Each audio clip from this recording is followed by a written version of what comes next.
The Changeling of the Guard. By V. Drake 77. Sharp shards, heated horns, and crunchy corn. Posters note. If you see ads on this video, it is from the website. I have not monetized this channel. And remember, if you like this video, go to the links and give the writer a upvote and the view count. End posters note. No, Shining, I do not feel any desire to retake the Crystal Empire, rule it with an iron hoof, or seek bloody vengeance. Well, not against anyone here. I would quite like to find whatever bits remain of Sombra and introduce them to something unpleasant. Perhaps sand fleas. Or that health concoction the nutritionist tried to feed Princess Celestia. I squirmed uncomfortably on the slab of crystal being used as an impromptu medical table. The default state of any structure or furniture in the Crystal Empire was cold.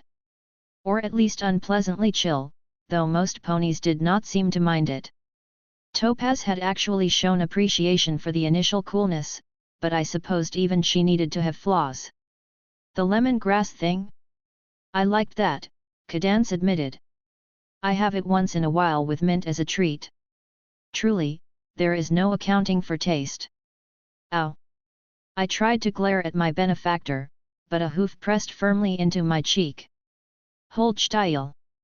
Topaz ordered, holding the tweezers firmly in her teeth and peering at me through her loops. Lash done.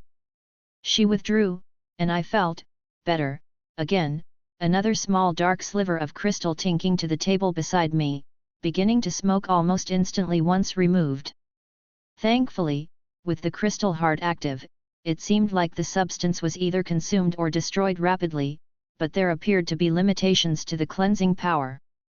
Or, more likely, I myself was simply consuming both sides' attempts to influence me and in fact making for a very concerning internal brew of both magic and emotion. There was a matter of more immediate concern, however. You are upset with me. You shed, the Pegasus cut off, spitting the tweezer to the same table. You said it was going to be safe. Dark magic crystal needles in your horn is not safe. Aren't safe? Yeah, aren't. I tried to meet her eyes through the tiny binoculars and found the effort to be surprisingly dizzying. I, most certainly did not say that. You implied it. I deflated with a weak shrug. I did do that. You need to stop this clever wordplay stuff. You know what I'm assuming. I did not want you to worry. I tilted my head slightly, trying to regain eye contact. Topaz took some measure of pity on me and flipped the loops up. And now I'm mad at you. So is that better? If I had been right, you would have been neither worried nor upset with me. A soft and yet somehow pronounced crunch from the other side of the room, distracting both Topaz and myself. I offered a very forced smile. Your Highness has popcorn. Pop crystal corn. I forgot it was crunchy. It's good though. And are you entertained, with your popcorn? A little. It's kind of funny to see that a pony and you two can have the exact sort of lover's spat that any pony else can. That seemed fair, and I allowed more genuine humor into the smile, but... And why does your Highness just have popcorn? Oh, I've got it in my saddlebag. It's not like normal popcorn, it doesn't go stale. Or, it already is stale, so can't go more stale? It's more like potato chips. Or caramel popcorn without the caramel. I had them fry some crystal corn in butter and... Shining took the opportunity to interject. She's addicted, and I'm pretty sure it's going to spread through the kingdom like wildfire. We're going to need Idol on that. He's still lost a lot of weight since the wedding. He's still malnourished. Not that much, I argued, still trying to get over the fact that the princess had created this abomination of unsweetened caramel corn. While it might be good, it would never be great and... He was actually getting chubby. I sputtered, fully derailed from that train of thought. Lies. No, you were pleasantly plump. On top of slander. I was within regulation. A groan from the crown prince. Oh, Harmony. He took the opportunity to steal some of Princess Cadance's crystal corn and made a face. Sweetheart, you are going insane with the salt. A happy hum from his lover. It's the seasoning of choice in the Empire. I don't care, we're not crystal ponies, we don't need this much salt. If Celestia gets a taste of it, she's going to ship you her nutritionist and then he'll be our problem. Look, Idol, Topaz, you can do this some other time. Is he going to be all right? Well, I guess. I don't think the crystals were hurting him, and they weren't deep enough to draw blood, but I have no idea about the magic side of it. I'm not a unicorn and my study of magic is more about graphs and charts and needs a bunch of tools. I've got tweezers and a set of loops that keep steaming up because the crystal empire only feels warm. I'm not a doctor, I'm an ant. She caught my look, and her scowl encompassed both myself and the prince as she set the loops beside the tweezers and adjusted her glasses, and we're not even in a hospital, this is barely an infirmary. Shining grimaced, looking around. We're working on it. The Crystal Empire's military was largely ceremonial pre-Sombra and during his rule it was inhumane. In 1,000 years a lot has changed, but the worst of it is that we're going to have to implement something between them. But more importantly, we need to make sure Sombra doesn't have a hoofhold back into the Empire, and to do that we're going to need to hunt down his pustules, I guess. I nodded, approving of the term. Good word. Disgusting. Thanks. So it seems like the best lead we've got right now are those magic bugs. Idol found a yellow one that apparently goes after dark magic, so maybe that's a possibility.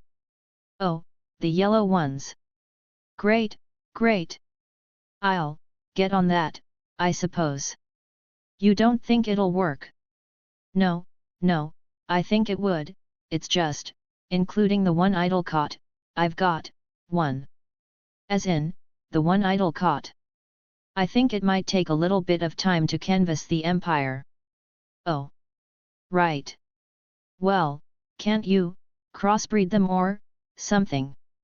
It would be highly unethical to release a plague of insects onto a country in the hopes that they solve a problem. I need to study this one to see if it's even really related to the others. The sapphire and ruby types seem to be, but that doesn't mean amethyst and, topaz. I offered, somewhat bemused that she seemed to be trying to avoid the obvious. I can't call them topaz beetles, it'll look like I named them after myself.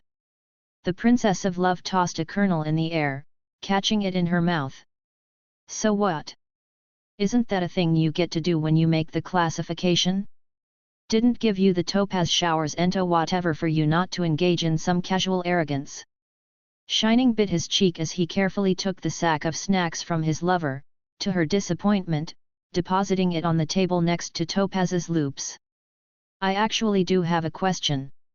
How come they're not diamonds or quartz and, onyx or obsidian, I guess? Well, fire isn't really ruby red and ice isn't really sapphire blue, Topaz shrugged.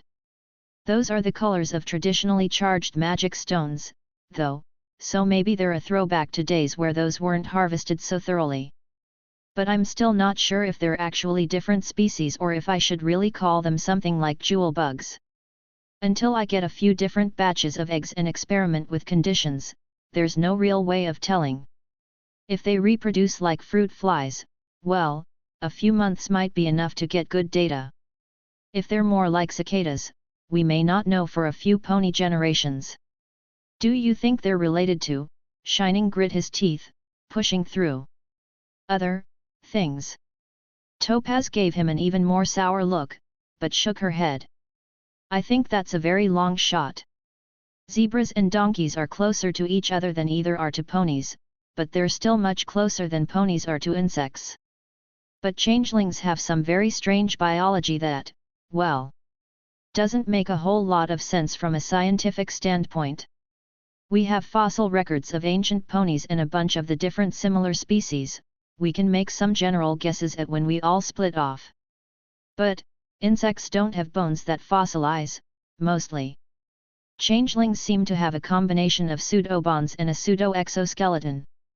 No insects have internal bones, no pony has an exoskeleton, and changelings are imperfect examples of both working in tandem to provide pseudo-redundancy, but that's also unheard of. Lungs and spiracles, same thing, and their diet is omnivorous in a way that ponies just don't have, but is pretty common in insect species. So, honestly, I don't really see how they can be a natural species, they're just too perfectly fitting dead into the center. If they're insects evolving to be more like ponies, that's one thing, or ponies undergoing carcinization, sure, everything does eventually, but why? And unfortunately, I might as well be researching Big Hoof or the moth pone. I mean, if they exist, that's neat, but I can't begin to explain how that isn't just magic. And even then, why? Shining shrugged, uncomfortable. Discord, maybe. Nah. None of the monsters he made during his reign before the princesses defeated him went on to be viable. When the chaos magic stopped, most of them went back to normal. Things he brought from someplace else typically rampaged, but most of them needed his magic to thrive somewhere they didn't belong in the first place. Hydras couldn't live long outside of their marshes. So I don't think Discord could make something as complex as a changeling. Too intentional, too stable. It's not. I guess, chaotic enough? He might have pulled them from someplace else, but I haven't found anything about insect ponies in any of the stories. History is weirdly clear of them, but that kinda makes sense too. At Shining's confused look, I felt the need to explain. A changeling must be alive to transform back into their natural form. Any that die in Equestria will likely be treated as whatever shape they were last in. It would require a somewhat extreme death to be obvious the body was unusual. Great. That's just great. How often did that even happen? What about whoever they were replacing? I have no idea if that is even a thing that has happened, Shining. It was not my place to know, and if I did have any knowledge on the subject, I shrugged. I do not anymore. I have no idea how you're coping with that. I do not have the time and likely not the capacity to deal with both the issues the Empire faces and my own. Of the two, I greatly prefer the former. That's a little worrying. And perhaps I will later. Now that I am in less immediate distress, how did the rest of the guards do? It was getting a little wild before you stormed back up onto the field and fired a black lance at the sun out of your horn and it screamed.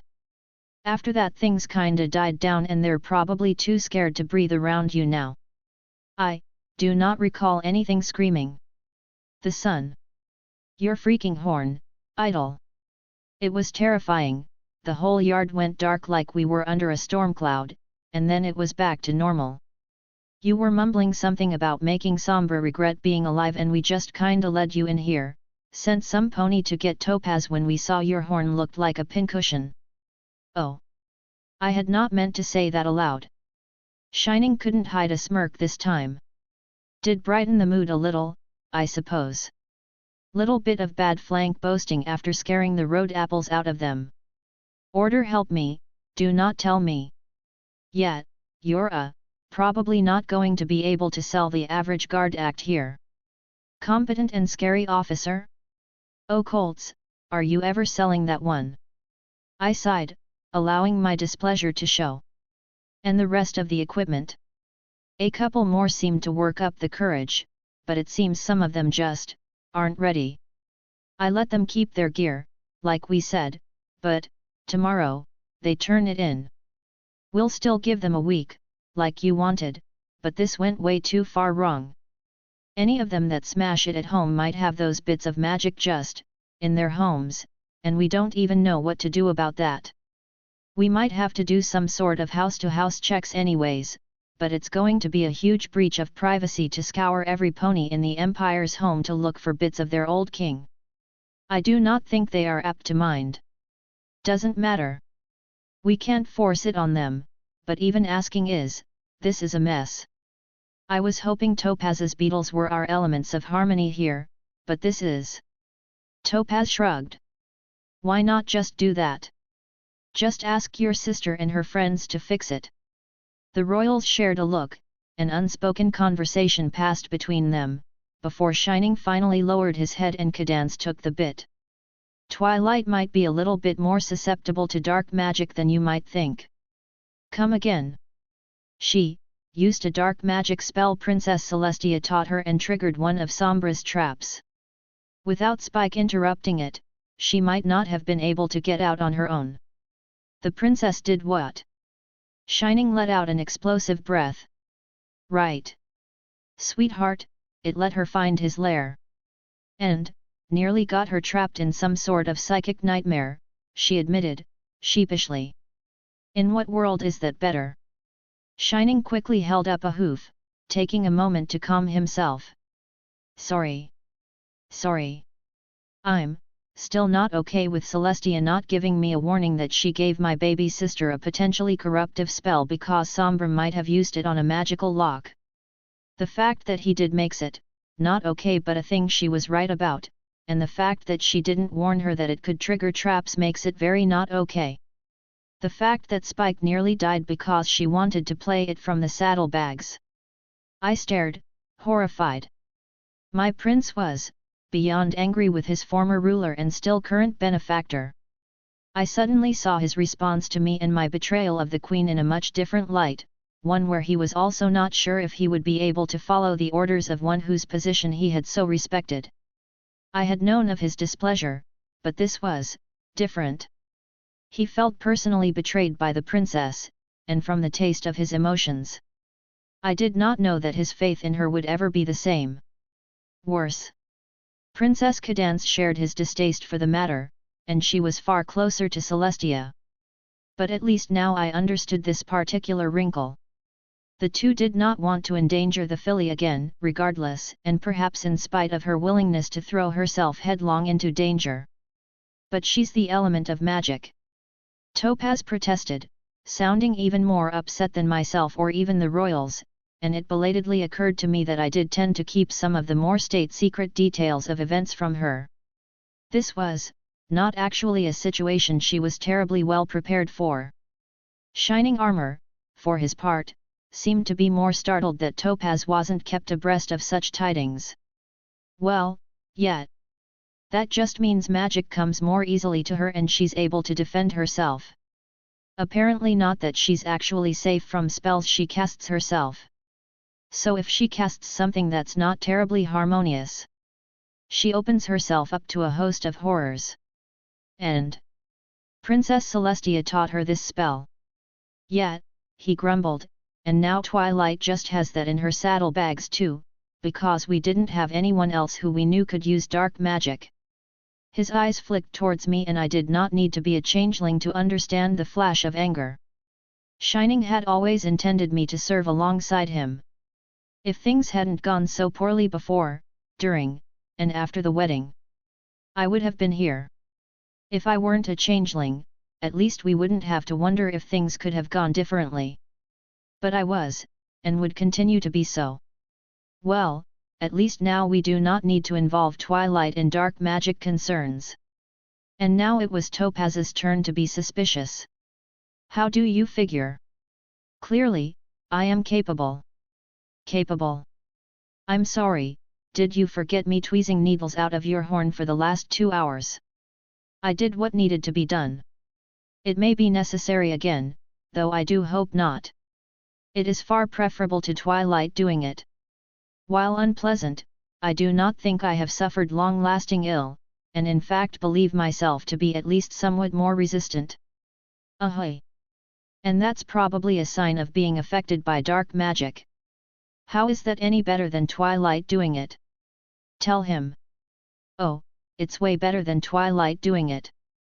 Yeah, kinda. Sorry, Topaz, it's just, what if Twilight using dark magic too much makes her lose her connection to her element? It's sort of what happened to Luna. And I was treated to my Topaz staring down a pair of royals yet again, and again, I was forced to confront just how much I loved the mare. Concerning, given that it was currently due to her challenging the natural order of things. Perhaps I should consult the great Mentasmo more often. There were clearly more things wrong with me than I was comfortable admitting. I continued to watch, reaching into the princess's sack of treats. Or perhaps I should just enjoy the moment. Crunch! Oh! Oh, those were quite good. The princess was onto something. I almost missed the faint knock on the door, but I checked my form, found it stable enough that I felt comfortable to answer.